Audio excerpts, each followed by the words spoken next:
Bab 598, Metode Memahami Fisiognomi, Membunuh Tetua Pisau Bagian 2. Dari jarak sedekat itu, dengan melancarkan serangan mendadak, lelaki tua itu yakin ia dapat melukai lawannya dengan parah. Begitu energi mematikan memasuki tubuh, terutama dalam jumlah yang sangat besar, bahkan peri medis alkimia niscaya akan mati, hanya bertahan hidup selama beberapa hari saja. Namun, yang mengejutkannya, cahaya biru samar muncul di tubuh Su Lingxiu. Di sana, ia duduk, diam-diam mengamatinya. Ketika serangan yang dibentuk oleh energi mematikan itu berhadapan dengan cahaya biru redup, ia terus-menerus hancur seakan-akan telah berhadapan dengan musuh bebuyutannya. Bagaimana ini mungkin? Wajah lelaki tua itu dipenuhi kengerian.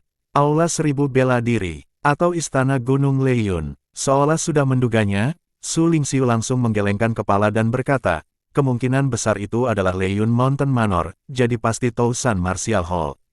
Seorang tetua dari Tousan Martial Hall pernah terluka oleh formasi adik juniorku, fondasinya hampir hancur. Dia meminta bantuanku untuk penyembuhan, tetapi aku menolaknya. Jadi, ini balas dendam. Tidak mengizinkan Aula Seribu Bela Diri untuk menyembuhkan, atau mengizinkan seniman bela diri lain untuk menerima penyembuhan. Ekspresi pria tua itu berubah. Fang Hao adalah adik laki-lakinya. Mereka berasal dari sekte yang sama. Pada saat itu, dia tiba-tiba melihat Su Lingxiu mengulurkan tangannya, memegang kepalanya. Puff, ia merasakan kesadarannya ditarik keluar, jiwa ilahinya seakan terhisap, dan energi mematikan itu pun menyatu menuju telapak tangan Su Lingxiu. Pada saat itu, kesadarannya runtuh dan menghilang. Di tangan Su Lingxiu muncul bola energi mematikan. Barang yang menarik. Aku perlu meneliti bagaimana energi mematikan ini terkondensasi. Raut wajah gembira tampak di wajah Su Lingxiu. Dia menyerahkan tugas konsultasi kepada Xier dan yang lainnya, dengan antusias kembali ke pavilionnya untuk mempelajari bola energi mematikan ini. Upaya pembunuhan ini tidak menimbulkan masalah apapun. Xier dan yang lainnya tidak peduli, karena ini hanyalah masalah kecil. Di Dacuan, di puncak gunung tinggi yang berbahaya, Su Yan berdiri di atas batu besar di puncaknya, seolah-olah sedang menunggu seseorang. Di Dacuan, tampaknya ada banyak sekali pemakaman. Jiwa-jiwa ilahi yang tak biasa bersemayam di makam-makam kuno itu. Setelah menghabiskan beberapa tahun di Dacuan, Su Yan menjelajahi beberapa makam kuno di tengah berbagai daerah berbahaya. Beberapa makam menyimpan jiwa sisa, yang agak tidak biasa, tampaknya bukan sisa-sisa seniman bela diri alam spiritual. Mereka membawa aura jahat dan sangat kejam. Ada sebuah klan di Dacuan yang menggali makam besar di sebuah gunung, hanya untuk menemukan zombie kuat di dalamnya, yang hampir menghancurkan klan tersebut. Su Yan yang melihat hal itu merasa terkejut dan turun tangan untuk membunuh zombie itu. Setengah tahun yang lalu, ia bertemu dengan seorang seniman bela diri yang tidak biasa dengan kemampuan yang kuat dan agak aneh, yang akhirnya dibunuh oleh Xian, hanya untuk mengetahui bahwa seniman bela diri itu telah dirasuki oleh jiwa sisa yang tidak diketahui, yang telah menguasai tubuhnya. Kenapa Dacuan terasa seperti penuh makam? Rasanya setiap gunung adalah kuburan yang mengubur para seniman bela diri di bawahnya. Su Yan bergumam pada dirinya sendiri. Kekacauan dan bahaya merajalela di Dacuan, dengan serangan siluman dan penyergapan yang sering terjadi, serta bahaya tak dikenal yang mengintai di pegunungan. Tetapi Su Yan, setelah sangat meningkatkan kekuatan dan pemahamannya tentang seni bela diri selama bertahun-tahun, menganggap periode ini sangat bermanfaat. Sekarang, dia telah mencapai alam asal ilahi. Mungkinkah ada makam di bawah gunung ini juga? Su Yan melirik ke arah gunung terjal tempat dia berada saat ini dan bergumam. Saya hanya selangkah lagi untuk memahami sepenuhnya teknik bela diri alam fisiognomi. Su Yan bergumam pada dirinya sendiri, dia sedang menunggu seseorang. Setelah pertarungan ini, dia seharusnya dapat menguasai sepenuhnya teknik bela diri alam fisiognomi. Akhirnya, aku menemukanmu, Su Yan. Sebuah suara dingin dan mematikan terdengar. Su Yan tersenyum, aku sudah lama menunggumu. Penatua yang memegang pedang di aula bela diri 1000 berhenti sejenak, apakah kau sengaja membocorkan keberadaanmu kepadaku? Tentu saja, Su Yan menatap tetua yang menghunus pedang, pakar tertinggi dari Tousan Martial Hall, yang dipenuhi dengan banyak untaian hukum kekuatan domain. Apakah kau sedang mencari kematian, atau kau begitu yakin bisa lolos dari tanganku? Sang tetua yang menghunus pedang mengamati keadaan sekelilingnya dengan kekuatan roh jiwa ilahinya, inci demi inci, namun tidak menemukan penyergapan. Aku di sini untuk membunuhmu. Suyan menatap pisau di tangan tetua itu, yang meski juga merupakan artefak ilahi, jelas tidak sekuat pisau absolut dingin. Karena itu, dia mengeluarkan pisau absolut dingin. Sambil melemparkannya ke arah tetua yang memegang pedang, ia berkata, "Untuk sementara, aku akan mengembalikan pisau ini kepadamu. Seranglah, dan biarkan aku menyaksikan kekuatanmu, seorang ahli tertinggi dari Aula Seribu Bela Diri." Tetua yang memegang pedang itu mengerutkan kening, Suyan benar-benar mengembalikan pisau absolut dingin kepadanya. "Jika kau mencari kematian, aku akan memenuhinya." Dengan satu genggaman pada pisau absolut dingin, cahaya bilah pedang membumbung tinggi ke angkasa, dan aura bilah pedang yang dingin bergejolak di sekitarnya, melepaskan kekuatan artefak ilahi, jauh melampaui apa yang pernah ditunjukkan Wu Yuan. Dengan keyakinan seperti itu dari Suyan, sang tetua yang bersenjatakan pedang tidak berani gegabah, karena saat itu di gerbang Tousan Martial Hall, Suyan tampak sombong, namun pada akhirnya, jelas dia memiliki dukungan untuk bersikap seperti itu. Selama beberapa tahun terakhir, kekuatan Suyan pasti meningkat, karenanya ia percaya diri. Sang tetua yang bersenjatakan pedang mencibir dalam hati, Suyan pada akhirnya terlalu sombong, tidak menyadari bahwa dengan memegang artefak ilahi pisau absolut dingin, dia tidak sebanding dengan pakar tertinggi biasa.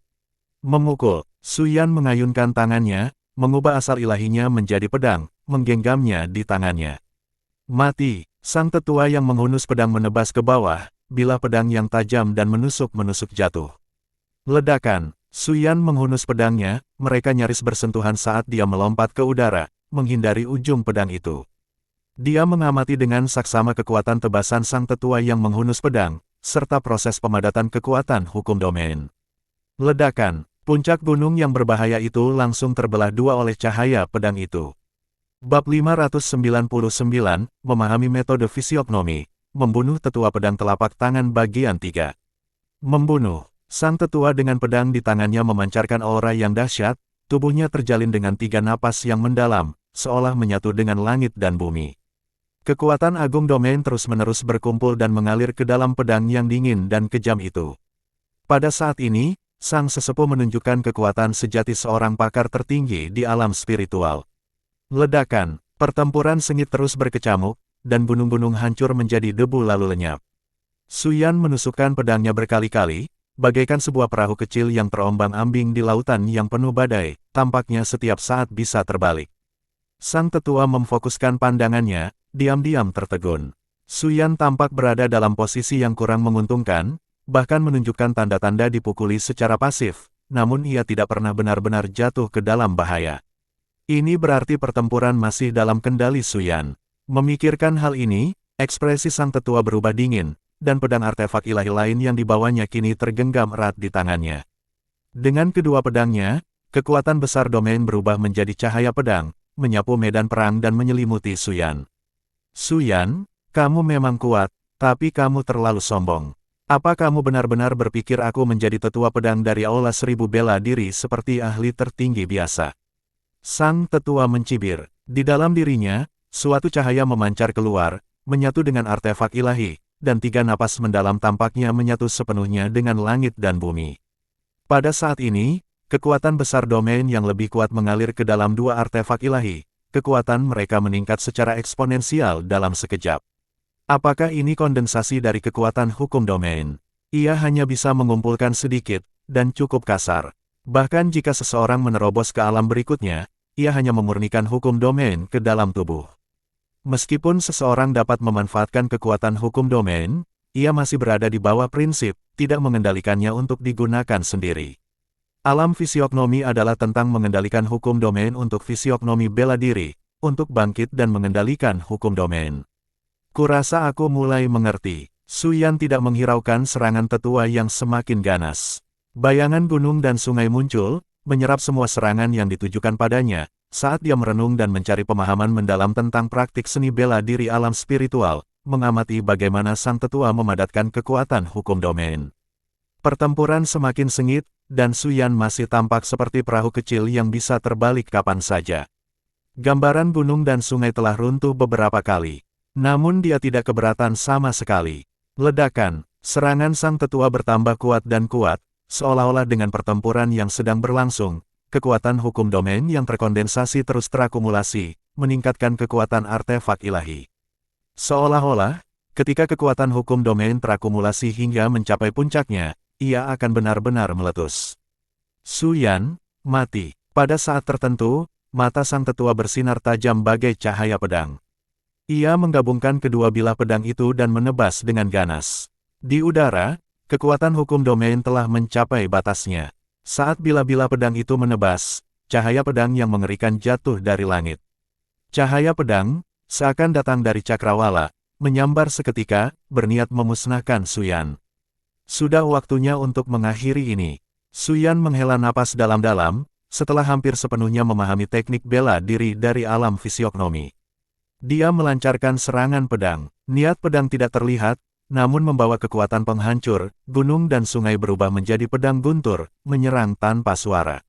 Sang tetua dilanda ketakutan. Ia merasakan krisis hidup dan mati yang hebat. Di bawah serangan pedang ini, cahaya bilah pedang hancur, dan sebelum dia bisa bereaksi, angin sepoi-sepoi tiba-tiba menyapu dirinya.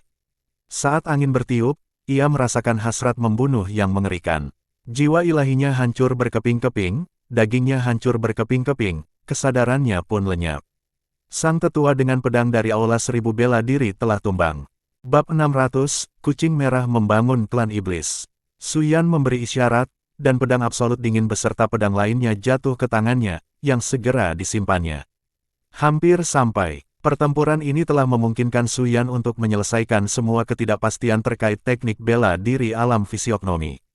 Ia hanya perlu mengorganisir wawasannya agar ia dapat memahaminya sepenuhnya. Perjalanan ke Dacuan sudah berakhir, saatnya berangkat. Su Yan melihat ke bawah, gunung-gunung yang ganas telah runtuh 90% selama pertempuran besar, memperlihatkan makam kuno di bawahnya. Sambil menggelengkan kepalanya, awalnya dia tertarik untuk menemukan makam itu, tetapi kini dia kehilangan keinginan untuk menjelajahinya. Sosoknya bergeser dan lenyap dari tempatnya, meninggalkan Dacuan hari itu. Sudah waktunya untuk mengunjungi negara-negara lain, tunggu saja kesempurnaan alam asal ilahi, lalu aku bisa mulai bersiap untuk menerobos alam ilahi. Akan tetapi, mengumpulkan fondasi yang dibutuhkan sebelum menerobos alam ilahi akan memerlukan waktu untuk diselesaikan. Pertempuran pamungkas para talenta sombong mungkin tak terjangkau oleh keterampilan ilahi, tapi kesempurnaan alam asal ilahi tak menjadi masalah sama sekali. Su Yan berjalan di antara pegunungan tinggi dan punggung bukit curam Dacuan, memilah realisasinya dalam teknik bela diri alam fisiognomi saat meninggalkan Dacuan.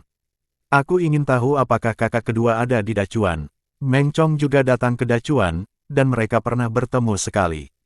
Benar, kemana saudara Xie pergi? Su Yan teringat Xie Lingfeng. Sejak memasuki alam spiritual, tidak ada kabar dari Xie Lingfeng. Setelah bertahun-tahun, saudara Xie pasti telah menembus alam niat ilahi, bahkan mungkin mencapai kesempurnaan alam niat ilahi. Su Yan merenung dalam diam. Setelah Xie Lingfeng mencapai kesempurnaan alam niat ilahi, tidak ada lagi teknik kultivasi yang tersedia. Sejak menjelajahi alam spiritual, aku juga harus mencari kabar tentang saudara Xie dan mewariskan teknik bela diri asal ilahi dan alam ilahi kepadanya. Su Yan merenung sejenak. Tujuan berikutnya, negara pegunungan awan. Negara makam surgawi dikenal sebagai negara binatang roh. Dibandingkan dengan Dacuan, negara makam surgawi memiliki gunung yang lebih tinggi, hutan yang lebih lebat, dan barisan pegunungan yang berkesinambungan, dengan gua-gua yang tak terhitung jumlahnya dan sungai-sungai bawah tanah. Justru karena medan yang unik itulah, tempat ini menjadi wilayah binatang roh, tempat berkumpulnya 80% binatang roh di alam spiritual. Di pegunungan tengah negara makam surgawi, pepohonan kuno menjulang tinggi ke langit dan puncak-puncak unik tersebar di sekitarnya. Tempat ini berfungsi sebagai tanah inti bagi klan binatang roh dan merupakan rumah bagi lebih dari binatang roh tingkat ke-6. Jarang sekali manusia yang berkunjung, bahkan pakar tertinggi dari Yuling Mansion pun jarang menginjakkan kaki di sini. Di antara pegunungan, entah sejak kapan, sebuah istana besar dibangun di puncak tertinggi, bersinar terang di bawah sinar matahari. Setelah diamati lebih dekat, orang akan menyadari bahwa istana besar ini diukir dari puncak batu besar dan dilapisi dengan lapisan emas, bahan langka. Di sekeliling aula besar, berbagai permata tertanam, menampilkan kesan kemewahan. Di kedua sisi istana besar itu terdapat istana-istana yang lebih kecil, kira-kira sepertiga ukurannya, seolah-olah menjaga istana besar di pusat.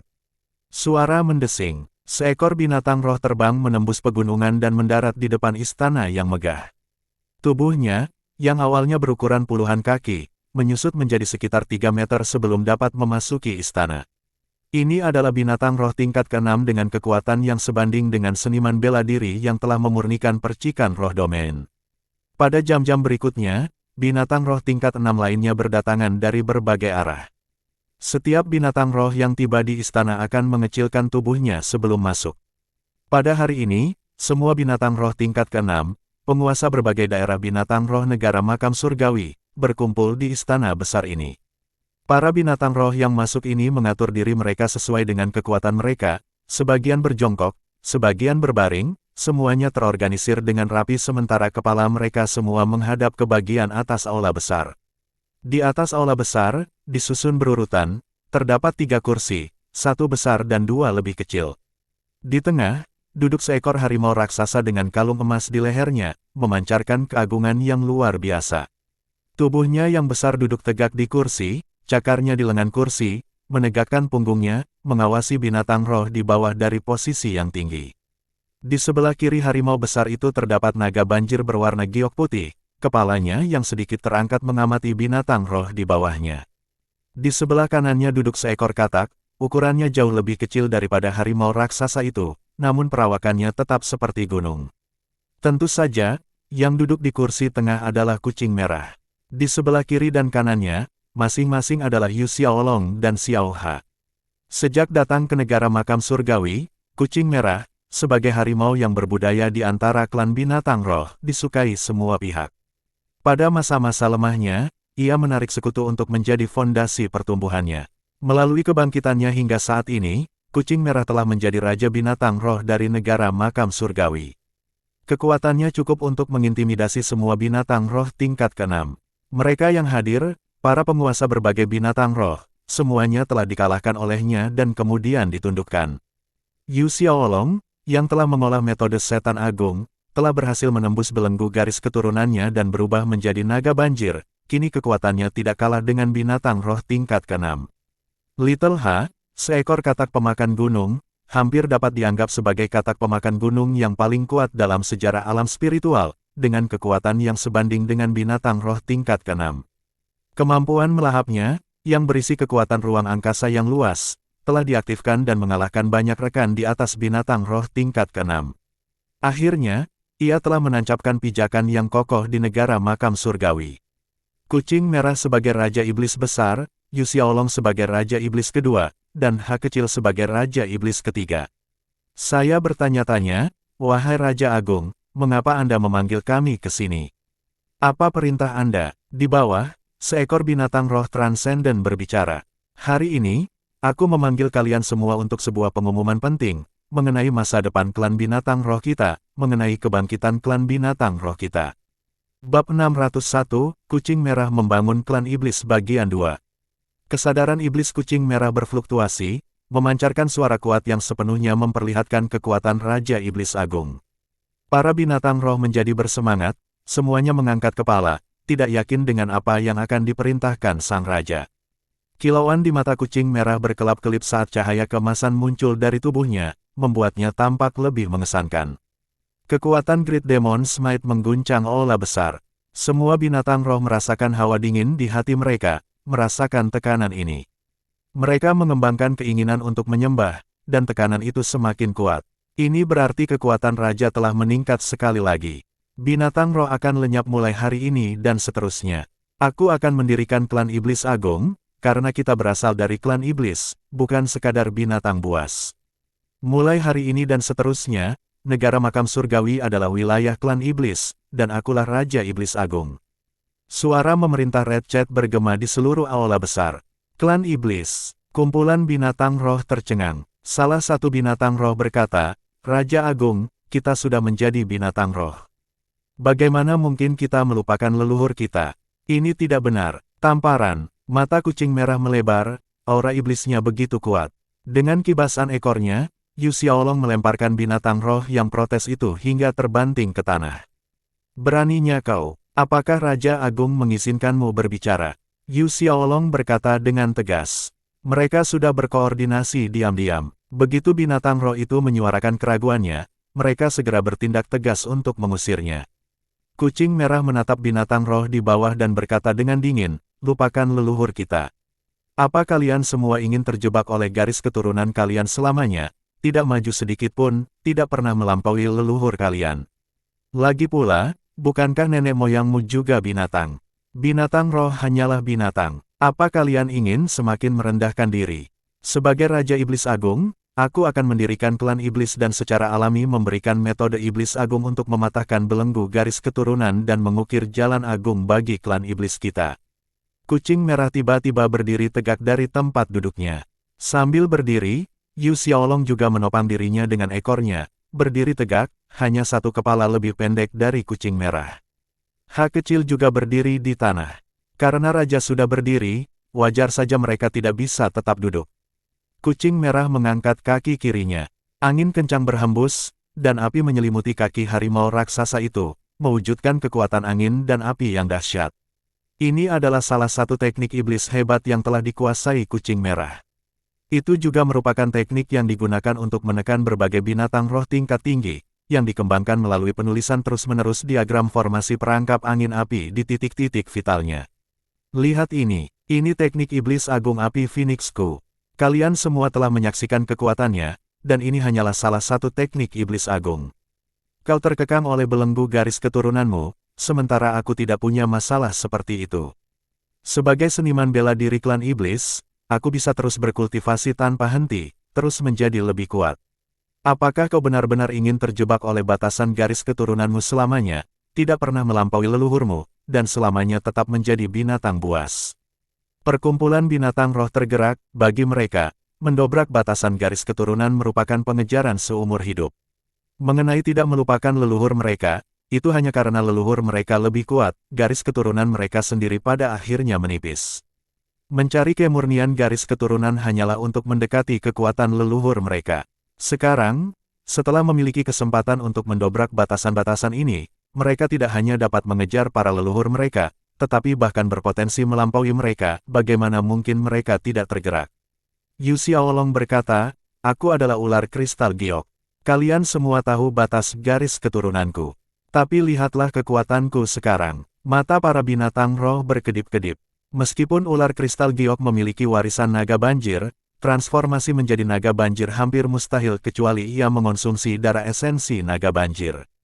Yu Xiaolong sangat kuat, dan dia juga menguasai teknik iblis besar, jelas bukan hanya dengan meningkatkan garis keturunannya. Itu karena dia telah mengembangkan teknik setan hebat. Kucing merah mengangkat satu kakinya dan menepuk kepala Ha kecil, sambil berkata, "Lihat, ketiga rajamu, salah satunya adalah katak pemakan gunung, telah lama melampaui leluhur mereka." Para binatang roh bahkan lebih tergerak. Katak pemakan gunung, meskipun merupakan binatang roh, berada di tingkatan yang lebih rendah dan bahkan dibiarkan oleh keluarga-keluarga sekte roh untuk membuat kantong penyimpanan.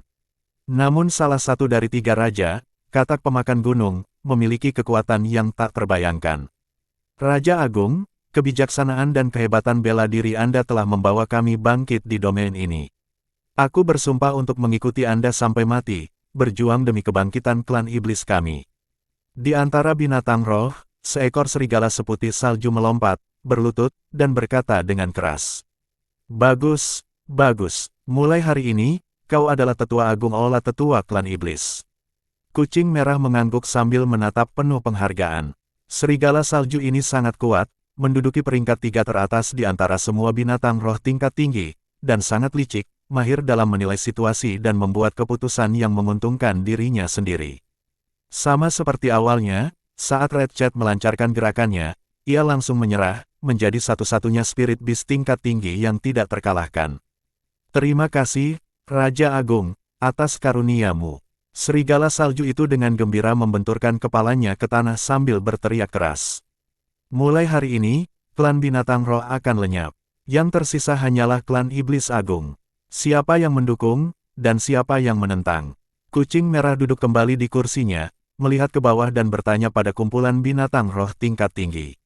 Raja Agung itu bijaksana. "Mulai hari ini, kita adalah iblis agung, bukan binatang roh." Para makhluk roh saling memandang, situasi tak terelakkan, dan mereka pun berhasrat untuk melepaskan diri dari belenggu garis keturunan mereka. Mereka bersujud dan berbicara dengan suara lantang. Bagus, sangat bagus. Sebarkan dekrit Raja Iblis Agung ke seluruh negeri. Negara makam surgawi adalah wilayah kekuasaan klan iblis kita. Bentuk Dewan Tetua Klan Iblis, Dewan Pelindung, bentuk pengawal klan iblis. Teman-teman, pilihlah sekelompok orang berbakat dari klan iblis kita untuk datang ke Gunung Suci. Aku, Sang Raja, akan secara pribadi membimbing dan mengembangkan bakat-bakat klan iblis kita. Kucing merah dengan gembira mengeluarkan perintah. Baik, Rajaku. Banyak binatang roh mengulangi dengan keras. Kucing merah mengangkat satu kakinya, lalu sebuah potret muncul. Fitur-fiturnya tidak jelas namun memancarkan aura yang mendalam dan tak terduga. Inilah leluhur klan iblis kita, iblis agung dunia. Semua orang harus memuja leluhur, mengingat rahmat leluhur, dan membangun fondasi klan iblis kita. Ekspresi Red Chat serius dan suaranya penuh hormat saat berbicara. Para makhluk roh kebingungan, bertanya-tanya mengapa leluhur mereka tampak seperti manusia. Menyimpan keraguan namun takut untuk menyuarakannya. Khawatir akan membuat raja tidak senang, atau bahkan ditekan olehnya. Kenapa kau berlama-lama? Tidak maukah kau berlutut di hadapan leluhur? Yu Xiaolong mengingatkan. Para makhluk roh berlutut serempak. Kami memberi penghormatan kepada leluhur. Kucing merah mengangguk puas. Seseorang tidak boleh melupakan tuannya, dan memohon bantuan tuannya, ini adalah jalan yang benar. Ia melambaikan tangannya lagi, potret lain muncul, menggambarkan sosok yang anggun dan anggun, meskipun ciri-ciri khususnya tidak terlihat, jika mereka bertemu langsung dengannya, mereka dapat langsung mengenalinya. Ini adalah Ibu Suci klan iblis kami. Para makhluk roh terus kebingungan, bertanya-tanya mengapa Bunda Suci juga manusia. Kami memberi penghormatan kepada Bunda Suci. Bagaimanapun, mereka tetap beribadah. Kekuatan mereka yang pesat itu berasal dari pil-pil yang dimurnikan oleh Suling Xiu, oleh karena itu, selain menyenangkan tuannya, mereka juga perlu memikat Suling Xiu. Kucing merah merasa puas dengan kinerja binatang roh tersebut. Kalau dipikir-pikir, Suyan adalah sosok yang tangguh, dengan sikap yang garang. Meskipun telah menjadi Raja Iblis Agung, ia tetap tidak mampu menyinggung perasaannya. Maka dengan bunyi mendesing, potret lainnya muncul. Ini adalah penguasa tertinggi klan iblis. Kami memberi penghormatan kepada penguasa tertinggi. Ini adalah pemimpin tertinggi kedua dari klan iblis. Kami memberi penghormatan kepada yang maha kuasa kedua. Ini adalah pemimpin tertinggi ketiga dari klan iblis. Kami memberi penghormatan kepada yang maha kuasa ketiga. Para makhluk roh menjadi mati rasa, mengapa semua tokoh penting dalam klan iblis kita adalah manusia. Kucing merah berpikir lagi, dengan Su Yan sebagai penguasa tertinggi. Jika Meng Chong dan Fang Hao tahu mereka tidak diikut-sertakan, bukankah mereka akan menghajarnya? Keterampilan penyempurnaan artefak dan pembentukan Fang Hao diperlukan, jadi mereka tidak boleh tersinggung tetapi ditenangkan. Dan Meng Chong, dengan tubuh fisik yang perkasa, yang kedua setelah Su Yan dalam hal keganasan, tidak boleh tersinggung. Oleh karena itu, dia hanya menarik semua orang untuk menjadi petinggi klan iblis. Adapun Xiar dan yang lainnya, mereka tentu saja tidak dapat melampaui dia, Sang Raja Agung. Hari ini, karena klan iblis kita baru saja terbentuk, kita perlu menetapkan aturan untuk klan kita. Dewan Tetua akan dipimpin oleh Serigala Salju sebagai Tetua Agung, dan Pelindung sebagai Pelindung, yang akan kupilih dan kuperintahkan secara pribadi. Kucing merah mulai mendeklarasikan peraturan bagi klan iblis, membentuk pengawal klan iblis, dan mendirikan Akademi Klan Iblis, tempat setiap talenta klan iblis harus belajar membaca dan menulis. Ia bertujuan untuk membuat klan iblis sadar budaya, seperti dirinya, Sang Raja Iblis Agung. Klan iblis bukan sekadar binatang buas, bagaimana mungkin mereka tidak berbudaya? Termasuk rombongan ini, kalian semua membutuhkan budaya. Aku punya buku di sini, kumpulan kebijaksanaanku. Hari ini akan dibagikan kepadamu. Sekembalinya, kamu harus belajar dengan tekun, karena aku akan menilainya. Mereka yang unggul dapat menerima teknik iblis agung terlebih dahulu. Kucing merah melambaikan tangannya, dan buklet yang telah disiapkannya sebelumnya terbang ke setiap binatang roh. Baik, Rajaku. Para makhluk roh mengambil buklet itu dan menyimpannya dengan hati-hati. Tepat ketika kucing merah hendak melanjutkan pembagian tugas, tiba-tiba seekor binatang roh menyerbu masuk dan berlutut di atas salah satu kaki depannya. Rajaku, orang yang menipu kami, para binatang roh, telah datang lagi. Bab 602, Tubuh Sejati Iblis Leluhur, menerobos alam fisiognomi. Mata kucing merah melebar saat mendengarnya, dan berkata dengan suara berat, bahwa orang ini ke Raja Agung ini. Tapi Raja Agung, orang itu tidak lemah, tidak akan mudah untuk menangkapnya. Kata binatang roh itu. Mendengar hal ini, kucing merah menatap ke arah sekumpulan binatang roh di atas tingkat ke-6 dan berkata dengan suara yang dalam, siapa di antara kalian yang akan menangkap orang ini? Raja Agung, aku akan pergi. Serigala salju segera melompat tanpa memberi kesempatan kepada iblis lainnya, dan membawa binatang roh keluar dari aula besar untuk memimpin jalan dalam menangkap pria itu. Di suatu wilayah di negara makam surgawi, Zhu Xingzeng kembali menipu binatang roh. Hanya saja kali ini ia bingung, mengapa binatang roh ini bertingkah berbeda dari sebelumnya. Dulu, saat memasuki alam makam surgawi, menipu binatang roh dan akhirnya memerintah mereka bukanlah hal yang sulit, tetapi sekarang tampaknya agak menantang. Binatang-binatang roh ini sebenarnya tidak begitu saja mempercayai kebohongannya, menutup telinga mereka seakan-akan menolak untuk mendengarkan. Aneh sekali, aku belum membocorkan apapun tentang penipuanku terhadap binatang roh. Jadi mengapa mereka bersikap seolah-olah mereka sangat takut dibujuk rayu olehku? Zhu Xingzeng benar-benar bingung. Tiba-tiba, ekspresinya berubah, binatang roh di atas peringkat ke-6. Ia segera menenangkan diri. Mereka hanyalah binatang roh di atas peringkat ke-6, bukan berarti tak tergoyahkan, mengingat ia sekarang berada di puncak pemurnian ilahi surgawi. Zhu Xingzeng dari aliansi Wanxi, telah melihat Raja Binatang Roh. Terlepas dari apakah pihak lain itu adalah Raja Binatang Roh atau bukan, karena itu adalah binatang roh di atas peringkat ke-6, menyanjung mereka terlebih dahulu tidaklah salah. Jadi, kaulah yang menipu klan iblisku, kan? Kemarilah. Zhu Xingzeng tercengang. Klan iblis. Dan, tanpa percakapan apapun, yang lain mulai bertindak. Dia ingin melawan, tetapi kekuatan lawannya terlalu kuat, jauh melebihi kekuatannya sendiri. Sekali dia melawan, dia akan kehilangan kesempatan untuk meredakan situasi. Raja Binatang Roh, mari kita bicarakan ini. Aku tidak bermaksud jahat, aku di sini. Dia bermaksud mengeluarkan pil dan menggunakan nama aliansi Wanxi, menipu binatang roh tingkat 6 ke atas ini. Siapa yang kau sebut binatang buas? Aku dari klan iblis, tetua agung klan iblis. Serigala salju mengutuk. Zhu Xingzeng benar-benar bingung. Dia dengan hormat memanggilmu Raja Binatang Buas. Bagaimana mungkin itu menjadi penghinaan? Dan terlebih lagi, tetua agung klan iblis. Di alam spiritual, kapan pernah ada klan iblis? Bukankah itu hanya binatang roh di atas tingkat ke-6? Atas perintah Raja Iblis Agung, yang kekuatan ilahinya luar biasa dan menakutkan dunia, aku datang untuk menangkapmu. Saat serigala salju berbicara, ia mencengkeram Zhu Xingzeng dengan satu tebasan. Di aula besar, kucing merah duduk di singgasananya sambil memandang ke bawah dari atas. Di sebelah kiri dan kanan aula berdiri sederet binatang roh di atas barisan ke-6, menyaksikan serigala salju membawa Zhu Xingzeng masuk. Pada saat ini, Zhu Xingzeng mulai panik dalam hati, akhirnya menyadari bahwa segala sesuatunya bukanlah pertanda baik. Tamparan, serigala salju melemparkan Zhu Xingzeng ke tanah dan dengan hormat berkata, Raja Iblis Agung yang perkasa, serigala salju telah menangkap orang ini sesuai perintah.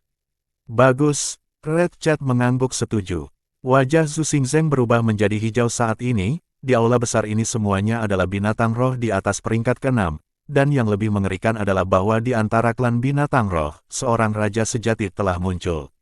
Memerintah seluruh klan binatang roh. Dia mendongak dan melihat 3 singgasana. Di salah satunya terdapat harimau ganas yang gagah perkasa mengenakan rantai emas tebal, memancarkan aura orang kaya baru yang berkuasa.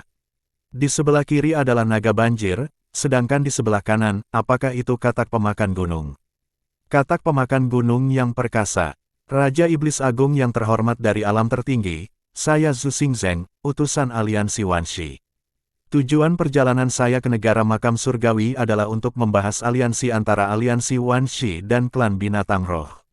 Merasakan tekanan yang kuat, Zhu Xingzeng bergegas mulai berbicara dengan wajah penuh hormat. Dengan menyerukan langsung kepada aliansi Wanxi, dia memohon sebagai utusan, agar tidak dibunuh. Untuk menunjukkan niat tulus aliansi Wanxiku, kami telah menyiapkan pil-pil langka dan berharga, yang jarang terlihat di dunia, untuk dipersembahkan kepada Raja Iblis Agung. Zhu Xingzeng segera mengeluarkan sebotol pil. Berkat hubungan baik dengan Paviliun Evergreen, yang memiliki sejumlah ikatan persahabatan, dan karena Fang Hao merupakan adik dari Master Paviliun Su Lingxiu, dia telah membeli cukup banyak pil. Kemajuan pesatnya dalam kekuatannya juga dikaitkan dengan bantuan pil ini.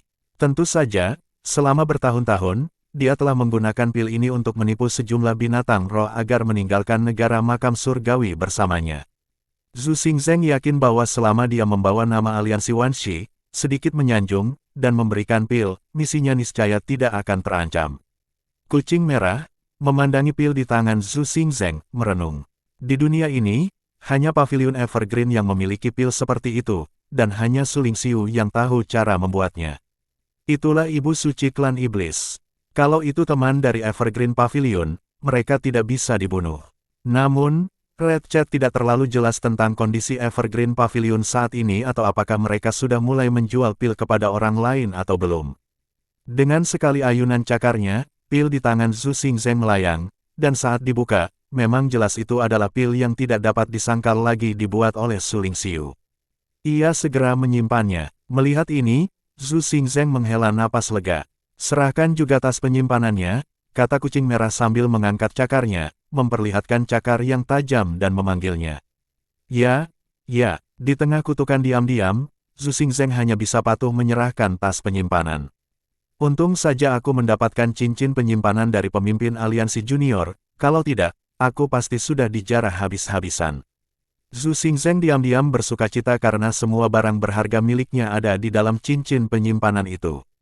Benda-benda kuno seperti tas penyimpanan dari alam spiritual hanya berisi sebagian kecil harta karunnya, yang disimpan di sana khusus untuk berjaga-jaga jika suatu hari ada orang yang menjarahnya. Cincin itu, serahkan juga. Cakar kucing merah memanggil lagi. Raja Iblis Agung yang terhormat dan perkasa, cincin ini diberikan kepadaku oleh kekasihku sebagai tanda cinta kita. Aku mohon Yang Mulia untuk menyimpan kenang-kenangan ini. Kekasihku telah meninggalkanku, dan ini adalah satu-satunya kenang-kenangan yang ditinggalkannya. Bab 603, Tubuh Sejati Iblis Leluhur, Menerobos Alam Fisiognomi Bagian 2. Jantung Zhu Xingzeng berdebar kencang. Ada apa dengan harimau gemuk ini, dan mengapa ia mengincar cincin penyimpanan ini? Namun, ia langsung mengarang cerita, mengklaim bahwa itu adalah barang berharga peninggalan orang terkasih. Di akhir ceritanya, matanya merah, dan ia hampir menangis. Sungguh, para pendengar merasa empati dan tidak dapat menahan diri untuk tidak mendesah melihat betapa dalamnya kasih sayang orang ini. Sekelompok binatang roh, menatap Zhu Xingzeng, tidak dapat menahan rasa simpati di mata mereka. Serahkan, aku tidak menginginkan cincinmu, kata kucing merah dengan tegas. Zhu Xingzeng mengumpat dalam hati. Ada apa dengan harimau gendut ini, tidak punya simpati sama sekali. Merasakan tatapan tajam itu, dia menelan ludahnya dan menyerahkan cincin itu. Jangan panik, cincin yang disempurnakan oleh hierark aliansi muda kita memiliki tandaku di atasnya, yang lain tidak akan bisa menemukan ruang di dalamnya.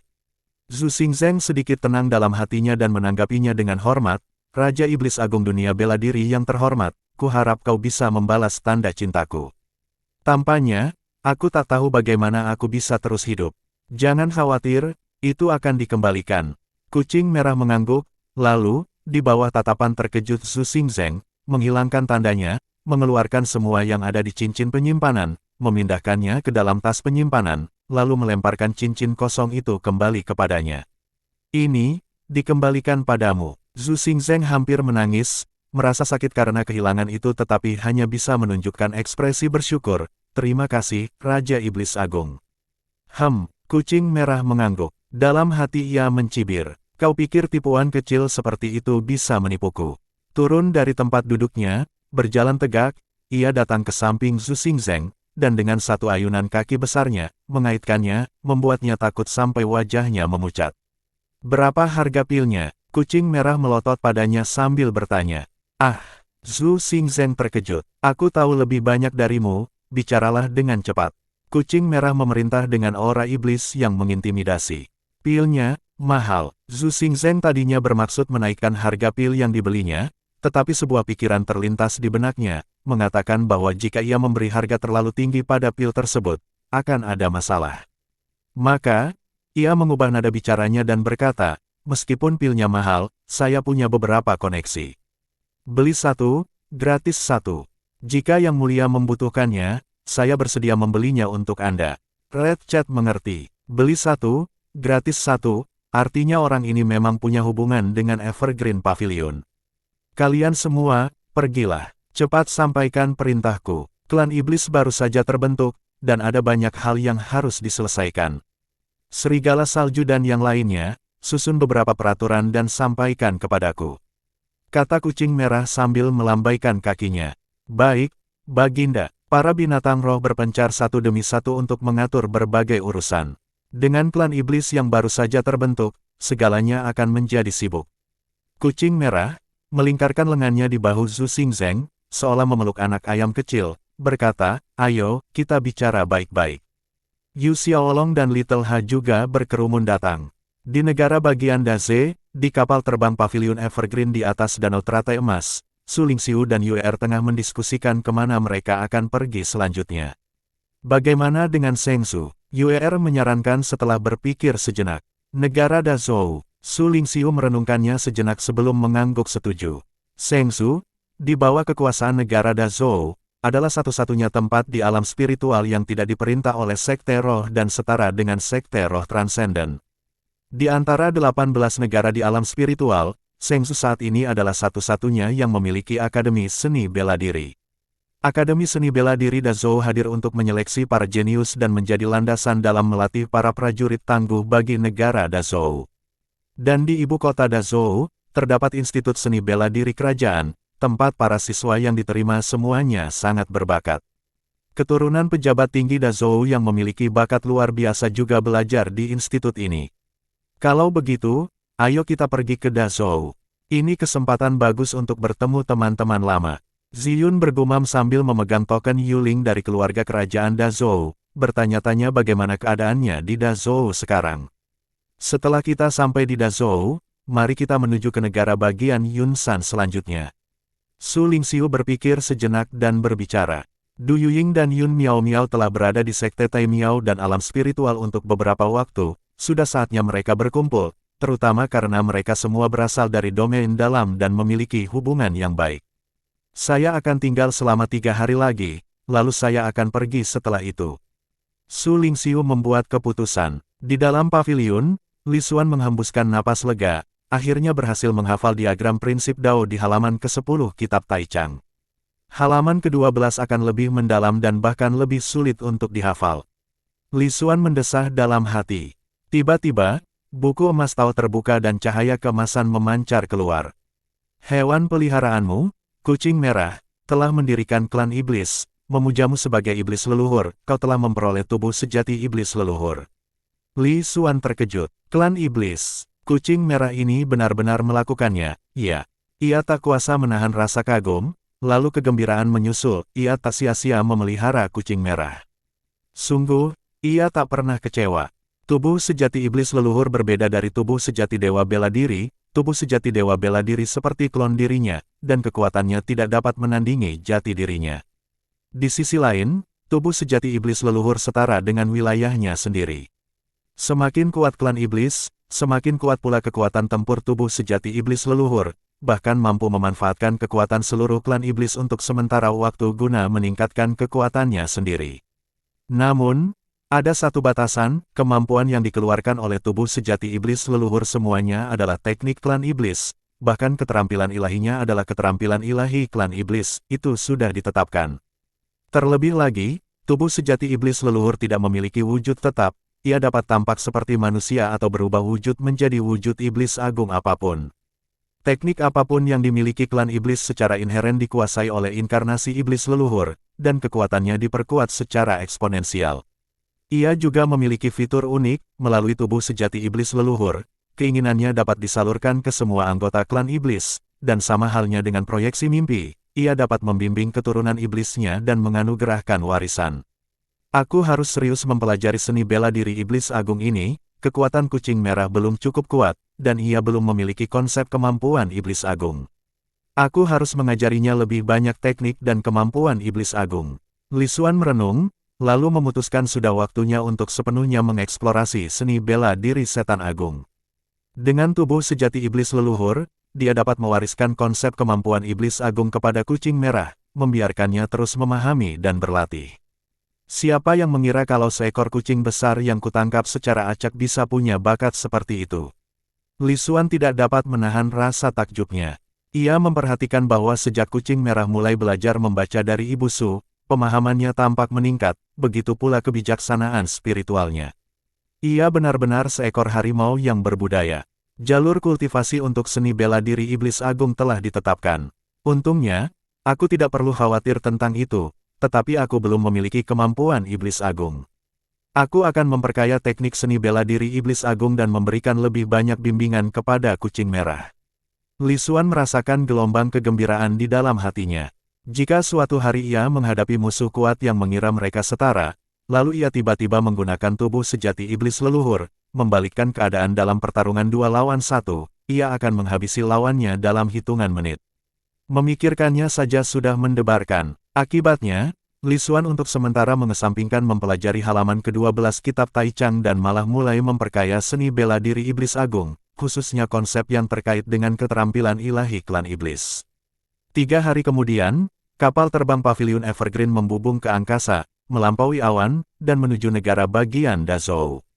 Di atas awan, sebuah perahu terbang yang mempesona melaju dengan kecepatan yang sebanding dengan seniman bela diri Divine Refinement, tidak tergesa-gesa dalam perjalanannya. Sudah waktunya, semoga Red Chat tidak mengecewakanku. Akhirnya, Li Xuan telah memperkaya konsep keterampilan ilahi klan iblis, terutama dalam bentuk diagram formasi, karena teknik iblis hebat milik kucing merah semuanya dipahami dari diagram. Diagram pembentukan ini Li Xuan masukkan ke dalam hukum langit dan bumi, bahkan beberapa diagram terakhir diintegrasikan dengan beberapa prinsip dari halaman ke-10 kitab Tai Chang. Menggunakan tubuh sejati iblis leluhur untuk memproyeksikan mimpi kepada kucing merah. Biarkan kucing besar ini menyaksikan kemampuan tuannya. Li Xuan tengah bersiap menggunakan kemampuan tubuh sejati iblis leluhur untuk terhubung dengan kucing merah dalam cara seperti mimpi ketika buku emas Tao tiba-tiba terbuka. Muridmu, Su Yan, telah memahami alam fisiognomi bela diri, memungkinkanmu menerobos ke alam fisiognomi. Pada saat itu, kekuatannya melonjak luar biasa. Seolah-olah dalam satu pikiran, dia dapat mengendalikan hukum langit dan bumi. Dia telah menerobos ke alam fisiognomi. Li Xuan sangat gembira, dia telah membuat terobosan lainnya. Alam fisiognomi, alam di mana seseorang benar-benar dapat mengendalikan hukum langit dan bumi. Dengan wawasannya mengenai hukum langit dan bumi, kini setelah dia berada di alam fisiognomi, dia dapat memanipulasinya sesuka hati hanya dengan jentikan tangannya. Lebih jauh lagi, dengan terobosan ke alam fisiognomi, dia sekarang memiliki kemampuan untuk memahami melampaui hukum langit dan bumi, mencapai prinsip Dao Domain. Hukum langit dan bumi begitu jelas di mata Li Xuan. Dengan satu pikiran, ia dapat mengendalikannya, mengubahnya menjadi fisiognomi bela diri untuk digunakannya sendiri. Di atas hukum langit dan bumi, dia merasakan prinsip Dao yang lebih misterius lagi. Secara samar-samar, dia tampak merasakan prinsip Dao yang berhubungan dengan halaman ke-10 kitab Tai Chang sedang bergerak. Bab 604, Sekte Tai Miao mencari teman lama. Seluk-beluk prinsip Dao, jadi ini dia. Li Xuan mendesah dalam hati. Saat ini, mendalami kitab prinsip Dao Tai Chang tidak akan sesulit dulu, akan jauh lebih mudah. Di atas alam fisiognomi terdapat alam pemecah kekosongan, tempat seseorang terbebas dari belenggu hukum langit dan bumi. Maka, di atas pemecah kekosongan, terdapat sentuhan pada prinsip Dao. Prinsip Dao adalah fondasi langit dan bumi, dan prinsip bela diri pribadi seorang seniman bela diri juga harus ditingkatkan, diubah menjadi prinsip Dao milik seniman bela diri itu sendiri. Namun, peningkatan ini bukanlah sesuatu yang bisa dicapai dalam semalam. Bagi seorang seniman bela diri, tubuh manusia dan roh primordial bagaikan langit dan bumi. Dengan terobosan di alam fisiognomi dan pemahaman yang lebih mendalam tentang prinsip Dao, Li Xuan memiliki pemikiran yang lebih mendalam tentang alam seni bela diri di atas alam penghancur kekosongan. Ia kini memiliki teori tentang seni bela diri. Dia bahkan mendapat inspirasi untuk 2 atau 3 alam berikutnya. Sepertinya periode sibuk akan datang. Li Xuan menghela napas panjang. Di masa mendatang, ia akan membenamkan diri dalam usaha besar seni bela diri, terus menyempurnakan arah seni bela diri, dan melakukan segala yang ia bisa untuk membuat seni bela diri yang ia rumuskan semakin kuat. Kode keterampilan bela diri ilahi belum disempurnakan. Pengembangan lanjutan seni bela diri tubuh fisik Meng Chong juga perlu ditingkatkan lebih lanjut. Mari kita berikan keterampilan ilahi klan iblis pada kucing merah terlebih dahulu. Li Xuan merenung sejenak, lalu menggunakan kekuatan tubuh sejati iblis leluhur yang mirip seperti memasuki mimpi, menyalurkan keterampilan ilahi klan iblis dan sebagainya kepada kucing merah. Di negara makam surgawi, di dalam istana Raja Iblis, kucing merah tiba-tiba merasa kabur, seolah-olah kesadarannya telah memasuki mimpi, melihat tuannya. Saat itu juga, ia berubah menjadi seekor kucing gemuk, berlari-lari kecil menghampiri dan menggosok-gosokkan tubuhnya pada kaki tuannya, meong-meong. Menjilati hati dan bersikap menggemaskan. Bahkan dalam mimpi, ia ingat untuk mencari kesenangan tuannya. Kau benar-benar seekor kucing besar yang lucu. Li Xuan terkekeh, mengusap kepala kucing merah yang lembek, lalu berkata, baiklah, berhentilah sok imut. Karena kau sudah mendirikan klan iblis, aku akan mewariskanmu keahlian ilahi klan iblis. Pastikan kau mengingatnya baik-baik, merenungkannya, dan membantu klan iblis tumbuh kuat. Ia berhenti sejenak dan menambahkan, jika kau ingin sepenuhnya mengendalikan binatang roh itu, kau bisa dengan percaya diri mengajari mereka metode iblis agung tanpa takut mereka lepas kendali. Kau juga harus menyimpulkan dharmamu sendiri darinya. Sekarang semuanya tergantung pada kemampuanmu sendiri, apakah kamu berhasil atau tidak, itu keputusanmu sendiri. Li Xuan tidak berkata apa-apa lagi dan melalui sentuhan metode mistik, mentransfer pola keterampilan ilahi klan iblis ke dalam kesadaran kucing merah. Setelah menyelesaikan transmisi, Li Xuan mengusap kepala gemuk kucing merah itu lagi sambil berkata, baiklah, pergilah dan renungkan baik-baik sendiri. Suasana hening, dan kucing merah kembali tersadar, merasa bingung. Apakah ia hanya merindukan tuannya sampai-sampai bermimpi seperti itu?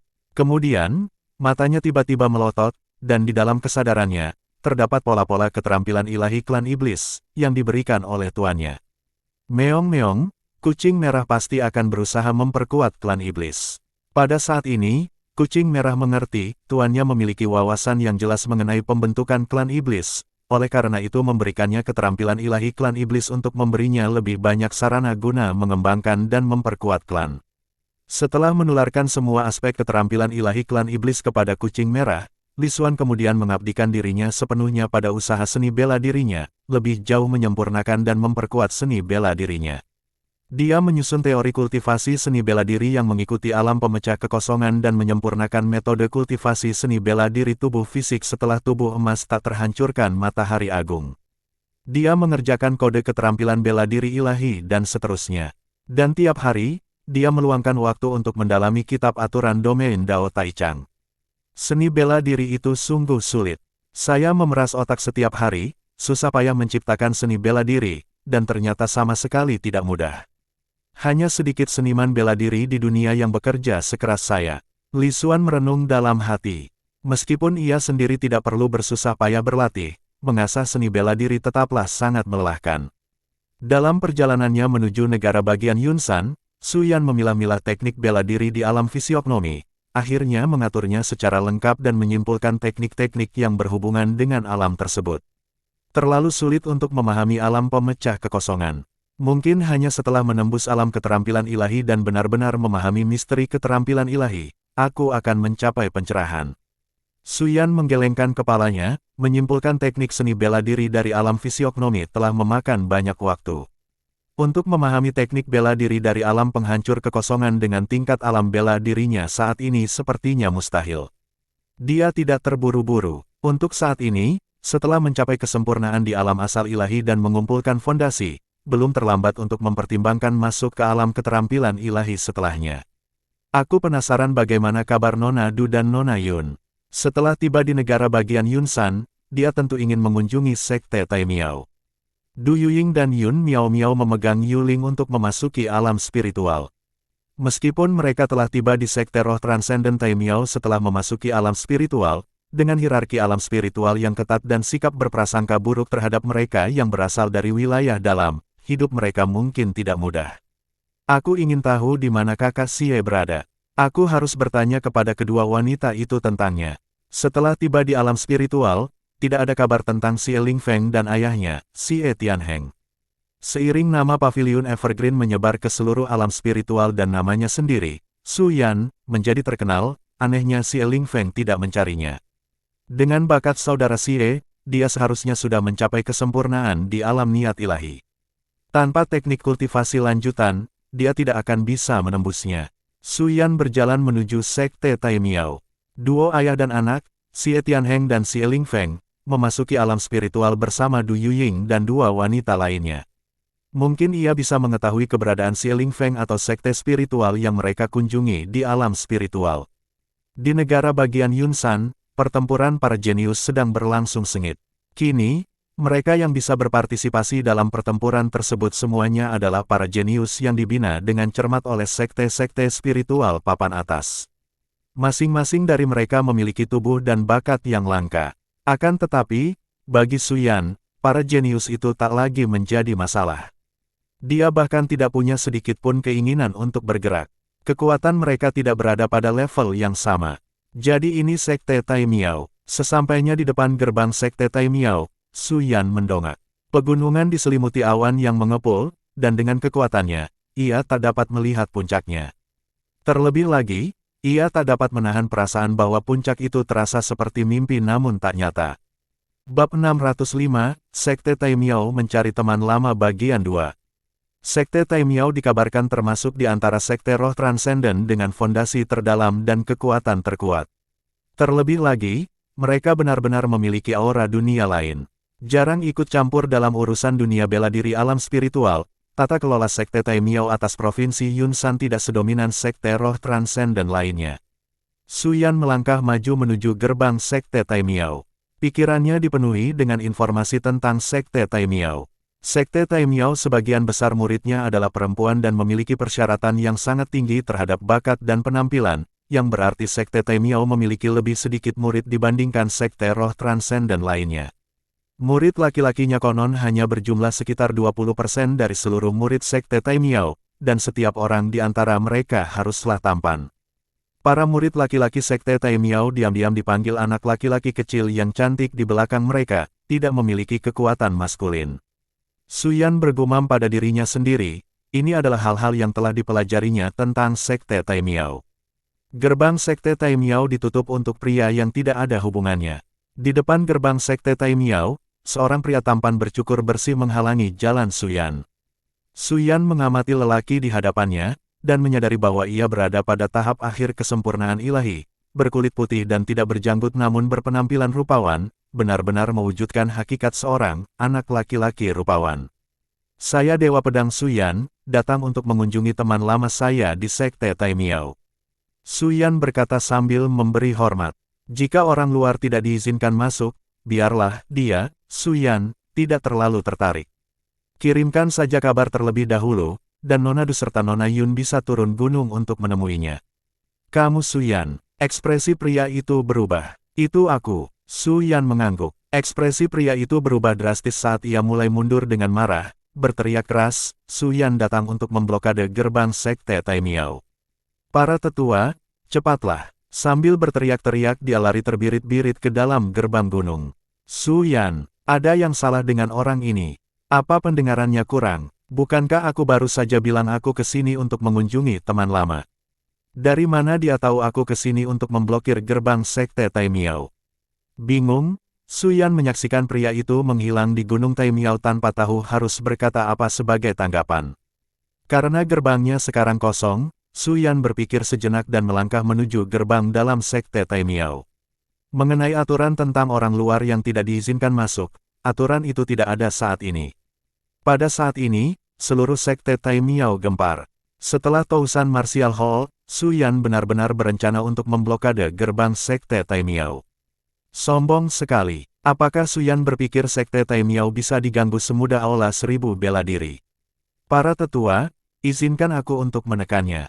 Dalam sekejap, murid-murid Sekte Tai Miao mulai berkumpul menuju gerbang, dan para tetua Sekte Tai Miao juga memperlihatkan kerutan dahi, muncul di hadapan laki-laki itu. Siapa yang ingin ditantang Su Yan? Pria itu masih tampak panik dan berkata, dia datang langsung ke gerbang Gunung Tai Miao kita dan bilang akan mengunjungi seorang teman lama, itu pasti berarti dia di sini untuk menantang dan memblokade gerbang sekte kita. Untungnya aku berlari cepat, kalau tidak aku akan menjadi alatnya untuk membangun reputasinya dan memaksa para jenius Sekte Tai Miao menerima tantangannya. Reputasi Suyan yang menakutkan memang mengerikan. Setelah membayangkan berbagai skenario dalam benaknya, lelaki itu makin khawatir, berkeringat deras sambil merasa beruntung karena dia telah melarikan diri ke gerbang secepat itu. Dengan ekspresi dingin, Tetua Sekte Tai Miao menganggap Suyan terlalu berani, berniat menggunakan penjaga gerbang untuk menegaskan dominasinya. Dalam sekejap, dia bergerak menuju gerbang. Di belakangnya berkumpul para pengikut Sekte Tai Miao yang sedang bersemangat, bersama beberapa tetua lainnya. Berani sekali kau, Suyan. Sebelum sang tetua bisa mencapai gerbang, dia melihat Suyan berjalan santai menaiki gunung dan tidak dapat menahan amarahnya. Bagaimana mungkin aku lancang? Lagi pula, Sekte Tai Miao tidak punya sopan santun, kan? Aku sudah jauh-jauh datang berkunjung, dan beginilah caramu memperlakukan tamu. Atau apakah menurutmu aku, Suyan, tidak layak mengunjungi Sekte Tai Miao? Suyan juga tampak tidak senang, dia datang ke sini bukan untuk membuat masalah, jadi apa perlunya merasa khawatir dan menuduh seperti itu? Berkunjung, bukankah kau di sini untuk memblokade gerbang Sekte Tai Miao kami? Tatapan tetua berubah dingin dan ia kembali mengamuk. Aturan Sekte Tai Miao dengan jelas menyatakan bahwa orang luar dilarang masuk, namun kau berani naik ke gerbang kami. Ini merupakan penghinaan bagi sekte kami. Hari ini, kami akan menangkapmu. Kecuali kau bertobat dan memohon ampun, jangan harap bisa meninggalkan Sekte Tai Miao. Sambil berbicara, dia mengulurkan tangan untuk meraih Suyan. Kekuatan besar domain berkumpul, membuat serangan menjadi sulit dipahami, seolah membuat lintasan serangan hampir mustahil untuk ditangkap. Lalu bagaimana kalau aku mengunjungi gerbang Sekte Tai Miao? Bukankah kau yang lebih dulu bersikap kasar? Suyan menyerang dengan telapak tangan. Aduh, seekor naga emas raksasa melesat maju dan langsung menghancurkan tetua itu. Seorang seniman bela diri yang telah memadatkan dua untai percikan roh domain tidak lagi menarik perhatiannya. Seekor naga emas raksasa bangkit dari kaki Sekte Tai Miao, dengan seorang pemuda tampan dan bersemangat berdiri dengan bangga di atas kepala naga itu. Kerumunan murid Sekte Tai Miao, yang awalnya mendidih karena marah, kini tercengang, mata mereka terbelalak saat melihat naga emas raksasa yang naik dan pemuda di atas kepalanya. Di hadapan naga emas raksasa, sesosok tubuh terlempar ke atas sebelum jatuh ke tanah. Sosok itu adalah sang tetua yang turun dari gunung untuk menanyai si pelanggar. Pada saat ini, tidak ada seorang pun yang maju untuk menolong. Semua secara mengejutkan tertuju pada Suyan yang datang menunggangi naga yang terkendali. Seniman bela diri penjaga gerbang Sekte Tai Miao menelan ludah, merasa beruntung karena reaksinya cepat tadi, kalau tidak, ia pasti akan mendapat masalah. Memang, Suyan memang seganas yang digembar-gemborkan. Suyan terlihat sangat tampan. Sebuah suara penuh kekaguman terdengar dari kerumunan. Ya, memang, Suyan sangat tampan, sangat mendominasi, jadi. Banyak murid perempuan Sekte Tai Miao juga menyuarakan keheranan mereka. Murid-murid laki-laki, dia musuh, saudariku, bisakah kalian menunjukkan semangat? Saya Suyan dan tidak bermaksud jahat, saya di sini untuk mengunjungi seorang teman lama.